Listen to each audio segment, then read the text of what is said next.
사랑하는 꿈의 가족 여러분, 오늘도 주님이 주신 참 좋은 날입니다.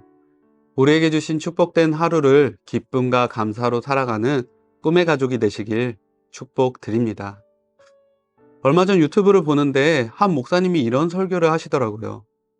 우리 집 자식은 지가 돈도 안 벌어오면서 내가 사고 내 돈으로 채워둔 냉장고를 벌컥벌컥 열어 젖힙니다. 그리고 이것저것 빼먹으면서도 고맙다 말 한마디 없습니다.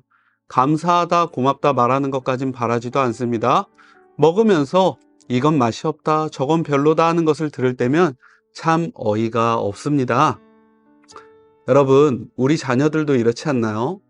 자신들의 지분이 하나도 없는 집에서 살고 자신들의 수고가 하나도 없는 음식을 먹으면서도 아이들은 불평불만합니다.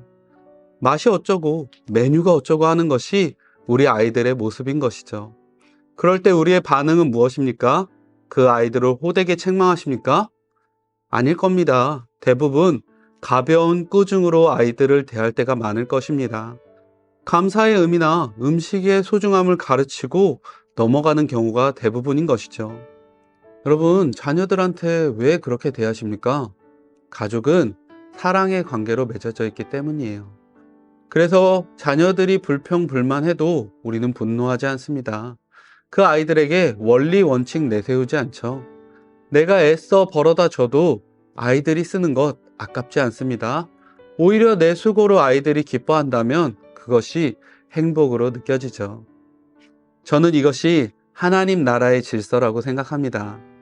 내 것을 아끼지 않고 나누는 것, 그리고 그 일을 기뻐하는 것, 상대방의 실수나 잘못을 이해하는 것, 좀 부족한 점은 서로 품어주는 것, 사랑으로 이러한 삶의 가치를 살아내는 것이 바로 천국의 질서인 것이죠.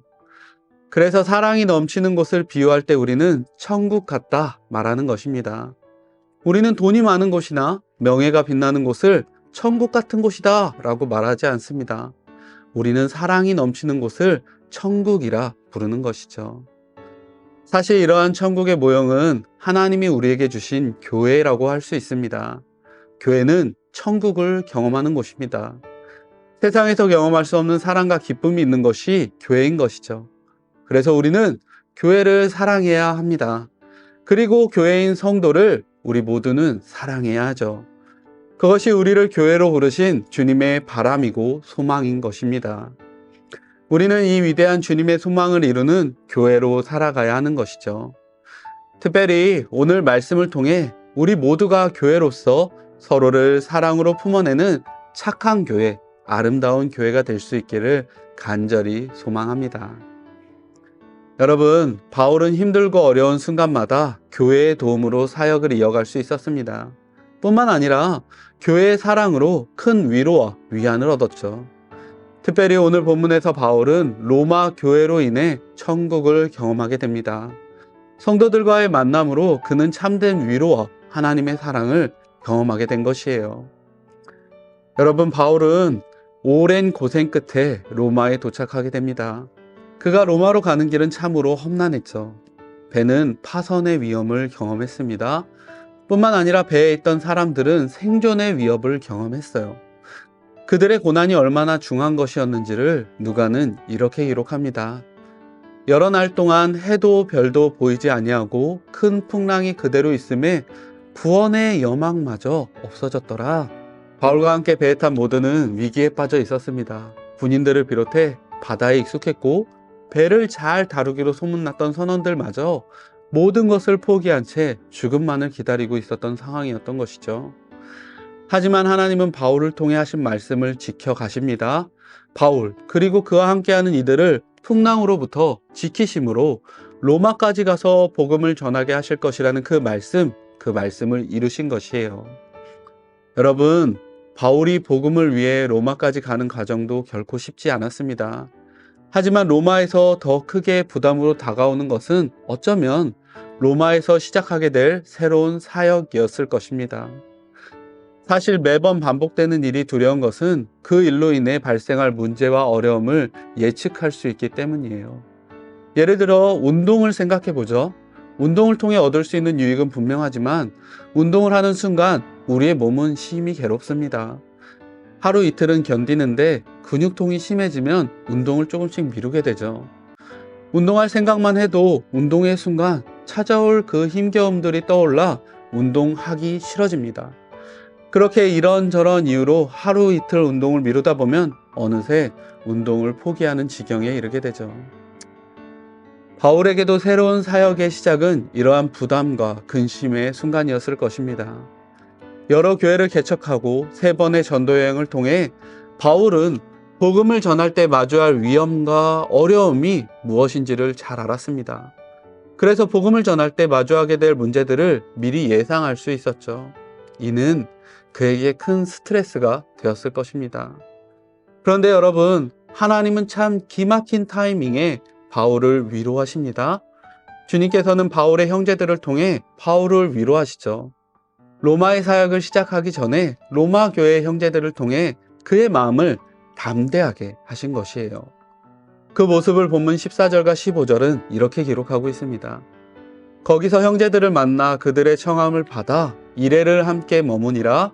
그래서 우리는 이와 같이 로마로 가니라.